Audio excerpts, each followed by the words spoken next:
నమస్తే. పొలిటికల్ వాయిస్‌కు స్వాగతం. ఇప్పుడు హైదరాబాద్ పార్లమెంట్ స్థానంపైనే అందరి దృష్టి ఉంది. అదొక హాట్ టాపిక్‌గా మారింది. ఎందుకంటే ఓవైపు రేవంత్ రెడ్డి మేము బలమైన అభ్యర్థిని పెడతామని కాంగ్రెస్ వాళ్ళు, మరోవైపు మజ్లిస్‌కు గత ఎన్నికల్లో తగ్గినటువంటి ఓట్ల శాతము, ఇంకోవైపు బీజేపీకి అన్నేయడం. ఇట్లా హైదరాబాద్‌లో ఓవైసీని ఓడగొట్టడం 40 ఏండ్ల తర్వాత సాధ్యమా లేదా? ఈ అంశాలపై మాట్లాడేందుకు సీనియర్ జర్నలిస్టు, రాజకీయ విశ్లేషకులు కందాడి పార్థసారథి గారు మనతో ఉన్నారు. సార్ నమస్తే అండి. నమస్తే. ఈ అంశంలో హైదరాబాద్కి సంబంధించి ఒకటి కాంగ్రెస్ పార్టీ బలమైనటువంటి అభ్యర్థిని పెడతా అంటుంది. అది సాధ్యమే అంటారా? కాంగ్రెస్ పార్టీ గతంలో జనతా పార్టీ హయాంలో కాంగ్రెస్ పార్టీ బలమైన అభ్యర్థుల్ని పెట్టింది, గెలిచింది కూడా గతం చూసుకుంటే. కానీ ఒక్కసారి ఈ సలావుద్దీన్ ఓవైసీ ఎంఐఎం పార్టీ ముందుకు వచ్చిన తర్వాత కాంగ్రెస్ నెమ్మదిగా ముస్లిం ఓట్ బ్యాంకు రాజకీయాలు చేయడం కోసం ఆ సలావుద్దీన్ ఓవైసీతో చేసుకున్న లోపాయకారి ఒప్పందం కారణంగా ఓల్డ్ సిటీని నెమ్మదిగా ఎంఐఎంకి అప్పచెప్పేసింది. ఇది చరిత్ర. ఎప్పుడైతే ఓల్డ్ సిటీ నెమ్మదిగా ఎంఐఎంకి అప్పచెప్పేయడం ప్రధాన రాజకీయ పార్టీ చేసిందో అక్కడ ఎంఐఎం యొక్క ప్రాధాన్యత, డామినేషను పెరిగిపోయింది. వాళ్ళు విస్తృతంగా తమల్ని తాము అక్కడ ఎస్టాబ్లిష్ చేసుకున్నారు. కానీ మొన్నటి ఎన్నికల్లో మాత్రం వాళ్ళ కొంత 2-3 అసెంబ్లీ సెగ్మెంట్లో పోలింగ్ పర్సెంట్ బాగా తగ్గింది. అసలు కన్ను లొట్టపోయినట్టుగా గెలిచారు 2 సెగ్మెంట్లలో. ఎంఐఎం మీద వ్యతిరేకత చాలా కాలం నుంచి మనం చూస్తూ ఉన్నాం. ఎందుకంటే ప్రధానంగా ఇటీవల కాలంలో అభివృద్ధి, భారతదేశంలో ఆర్థిక సంస్కరణలు ఇవన్నీ మొదలయ్యి అభివృద్ధి చెందడం మొదలైన తర్వాత, ఐటీ రంగం వచ్చిన తర్వాత, ఇంకొక వైపు హైదరాబాద్ సిటీ సైబరాబాద్ పేరుతో ఎంతో అభివృద్ధి చెందుతున్న సందర్భంలో పాత బస్తీలో ఉన్న యువత కానీ లేదా ఉద్యోగాలు కోసం ఎదురు చూస్తున్న వాళ్ళు కానీ మన బస్తీ లేదా మన ప్రాంతం అవతల వైపు ఉన్న విధంగా ఎందుకు అభివృద్ధి కాలేకపోతుందన్న అసంతృప్తి స్థానిక ప్రజల్లో ఉంది. అది ముస్లిముల్లోనూ ఉంది, అక్కడ ఉన్న హిందువుల్లోనూ ఉంది. హిందువుల్లో ఉండడానికి కారణం ఇంకొకటి ఏంటంటే ఆర్థిక అంశాలే కాకుండా మతపరమైన అంశాల్లో కూడా మేము అణిచివేయబడుతున్నాం అనేది. సో ముఖ్యంగా ఈ అభివృద్ధికి సంబంధించిన అంశం మీద అటు ముస్లిం యువత, ఇటు హిందూ సమాజం రెండూ కూడా కొంత అసంతృప్తితో ఉంది.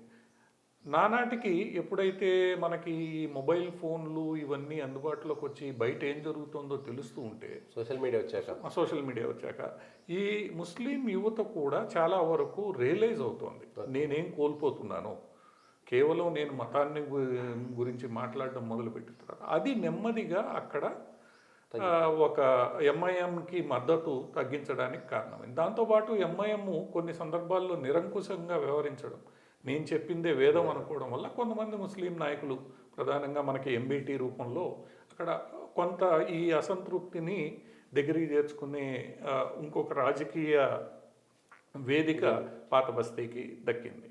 కానీ బయట రాజకీయ పక్షాలు, ఏదైతే ప్రధాన మెయిన్ స్ట్రీమ్ రాజకీయ పక్షాలు అంటామో ఆ రాజకీయ పక్షాలు ఎంఐఎంకి లోపాయికారిగా ఇవ్వడం, మద్దతు ఇవ్వడం వల్ల ఎంఐఎం నిలదొక్కుంటూ వస్తుంది తప్ప ఎంఐఎం యొక్క మద్దతు తగ్గుతుందనేది వాస్తవం.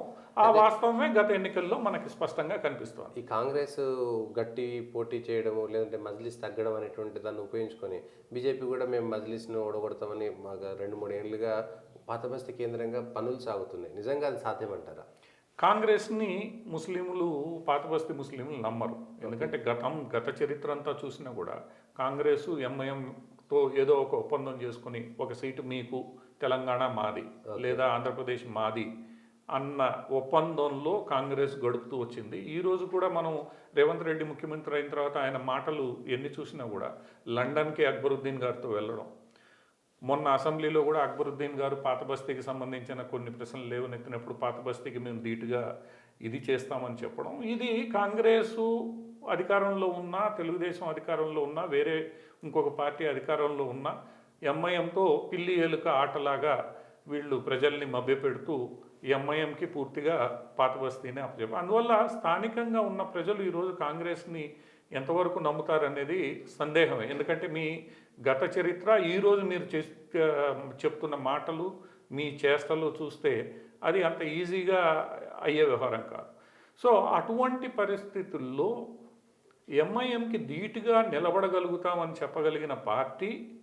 ఇటువంటి భ్రమలేమీ కల్పించని party Bharatiya Janata party. Okay. మరి భారతీయ జనతా పార్టీ ఆ అవకాశాన్ని ఖచ్చితంగా సద్వినియోగం చేసుకోగలిగితేనే భారతీయ జనతా పార్టీ నిలబడుతుంది. అవకాశం ఉందంటారా? అంటే పాత బస్తీలో అవకాశం ఎట్లా? పాత బస్తీలో మనకి 24 లక్షల దగ్గర దగ్గర 22 లక్షల ఓటర్లు ఉండగా 14 లక్షలు 65% వరకు ముస్లింలు ఉన్నారు.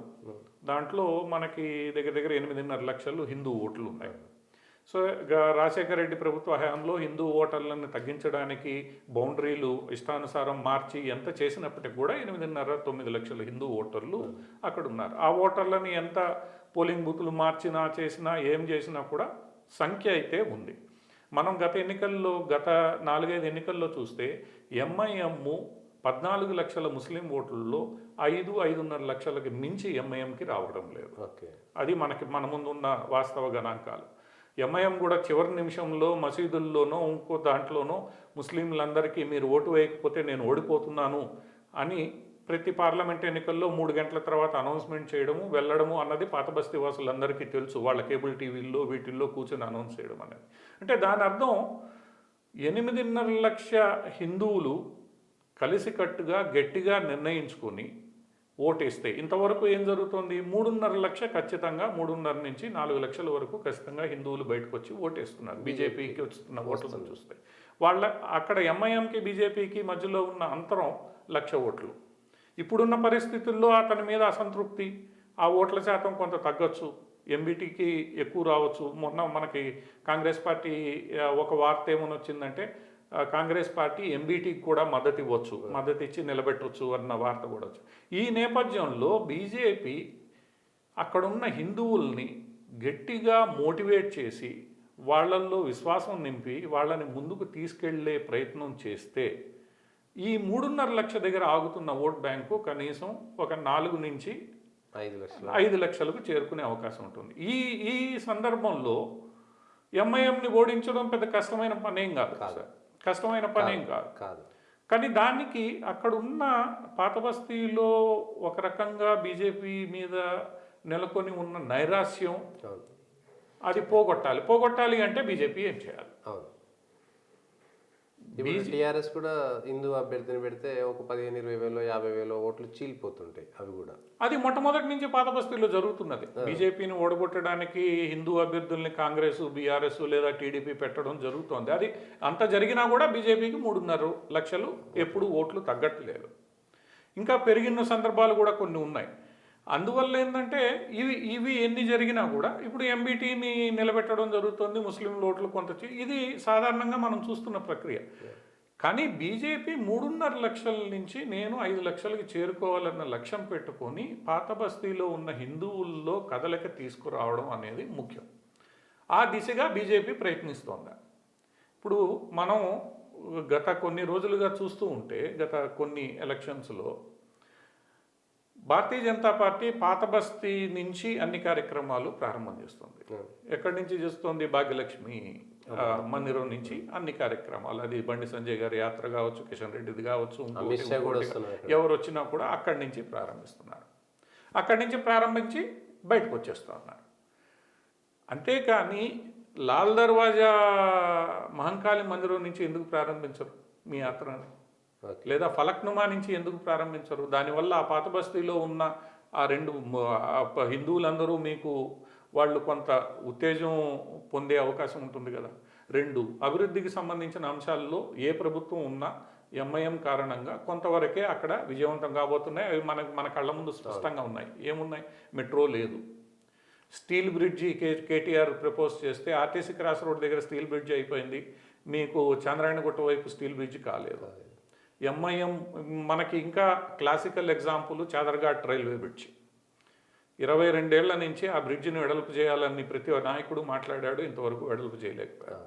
అంటే ఎంఐఎం అడ్డుకుంటోందని తెలిసిన భారతీయ జనతా పార్టీ దాన్ని ఎన్కాష్ చేసుకుంటూ తాను కేంద్ర ప్రభుత్వంలో గత 10 ఏళ్లలో ఉంది కాబట్టి అక్కడ అభివృద్ధి మీద ఎందుకు ఫోకస్ చేయడం లేదు? అక్కడ హిందువుల్ని తన వైపు అంటే హిందూ ఓట్ బ్యాంక్ని రీజెన్యువేట్ చేసుకునే ప్రయత్నాలు ఎందుకు చేయట్లేదు? ఒకవేళ అదే కానీ భారతీయ జనతా పార్టీ చేయగలిగితే 1 లక్ష ఓట్లు పెరగడం అనేది పార్లమెంటు పరిధిలో పెద్ద కష్టమైన విషయమేం కాదు. అక్కడ అతను ఎంత ప్రయత్నించినా కూడా ఆగిపోతుంది. ఆగిపోవడం కాదు, తగ్గే ప్రమాదంలోకి పడిపోతుంది. ఈరోజు ట్రాన్సిషన్ కూడా జరుగుతోంది, ప్రజలు చూస్తున్నారు. సైబరాబాద్ ఎలా అమెరికా లాగా తయారవుతుందన్న వార్తలు, హైదరాబాద్ ఎలా ఉండిపోతుందన్న వార్తలు ఈరోజు ప్రజలు కంపేర్ చేస్తున్నారు.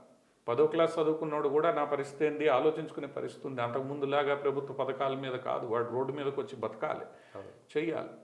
ఆ అసంతృప్తిని ఎందుకు బీజేపీ దాని మీద దృష్టి పెట్టట్లేదు? ఎందుకు పెట్టట్లేదు అంటారు?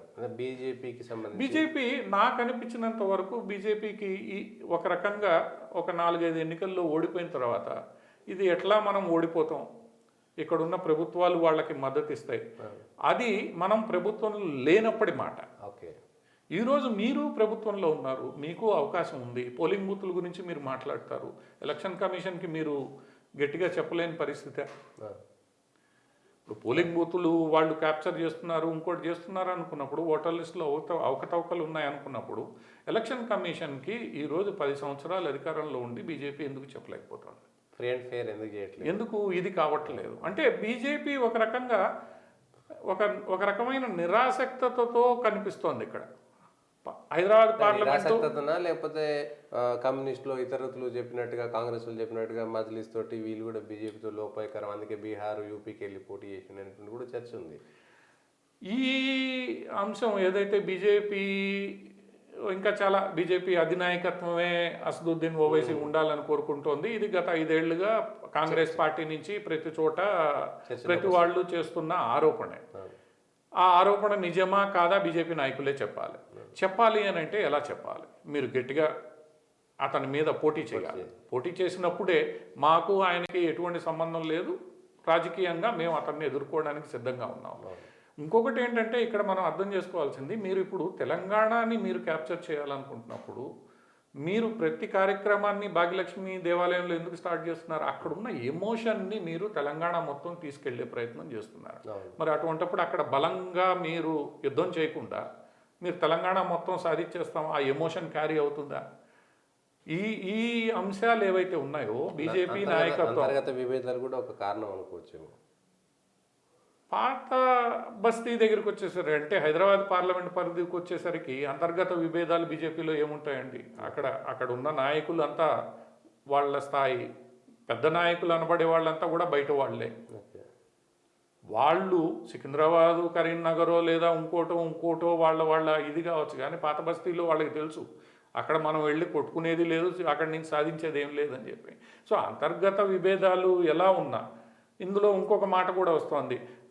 ఇక్కడ నగరంలో, హైదరాబాద్ నగరంలో పార్లమెంట్ స్థానాలకు పోటీ చేసే నాయకులు మజ్లిస్తో లోపాయికారిగా ఒప్పందం చేసుకుని మేము అక్కడ మీకు కావాల్సిన విధంగా పనిచేస్తాం, మీరు మమ్మల్ని ఇక్కడ ఇచ్చేయండి. ఇవన్నీ కూడా ఆధారాలు ఉన్నాయా లేవా అన్నది ఆరోపణలు, వార్తలు చలామణి అయితే అవుతూ ఉన్నాయి. కానీ వాటిల్ని ఖండిస్తూ లేదు, అసదుద్దీన్ మీద మేము గట్టిగా ఒక నాయకుడిని తయారు చేసి, ఒక నాయకురాలని తయారు చేసి మేము ముందుకు తీసుకెళ్తాం.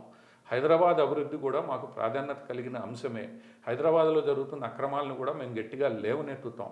హైదరాబాద్లో కూడా మేము పాదయాత్ర చేస్తాం. ఎందుకు కిషన్ రెడ్డి అక్కడ పాదయాత్ర చేయడండి?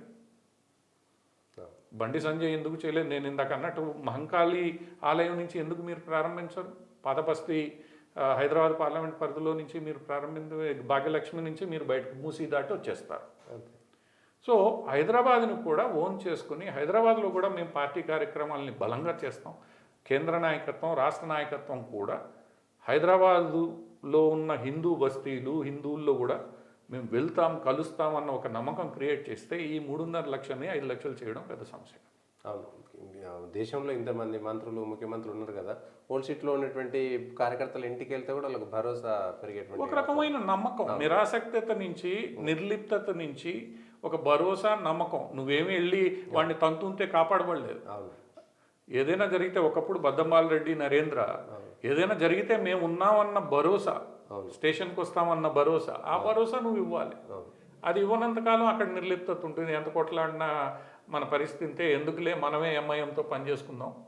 ఎన్నో రెసిడెన్షియల్ కాలనీలు, హిందూ ఓట్ బ్యాంక్ ఉన్న రెసిడెన్షియల్ కాలనీలు